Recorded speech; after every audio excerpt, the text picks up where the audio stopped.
মাঝরাতে হোটেলের একটি রুমের দরজায় কেউ একজন নক করলো। ভেতরের গেস্ট দরজা খুলতেই লোকটি বলল, ও সরি, ভুল রুম। আমি ভেবেছিলাম এটা আমার রুম। এই কথা শুনে গেস্ট ভয়ে আর ঘুমাতে পারলো না। কিন্তু কেন? লোকটি তো সরি বলেছিল।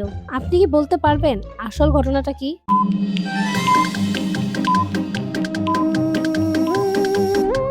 নিজের রুমে ভুল করে আসলেও কেউ প্রথমে দরজায় নক করে না, বরং চাবি দিয়ে খোলার চেষ্টা করে। লোকটি দরজায় নক করছিল এটা চেক করার জন্য যে ভেতরে কেউ আছে কিনা। তার মানে সে আসলে কোনো গেস্ট নয়, সে ছিল একজন চোর। স্ক্রিনের এই ছবিটি ভালো করে দেখুন আর বলুন এখানে কি ভুল আছে।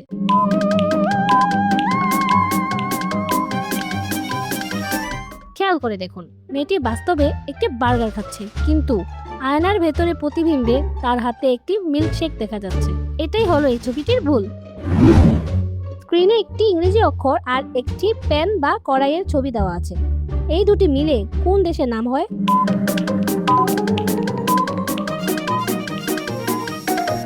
উত্তরটা খুবই সহজ, যে আর প্যান যোগ করলে হয় জাপান।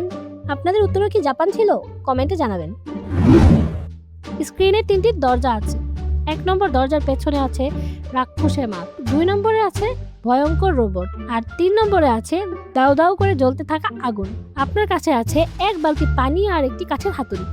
আপনি কোন দরজা দিয়ে নিরাপদে বের হবেন?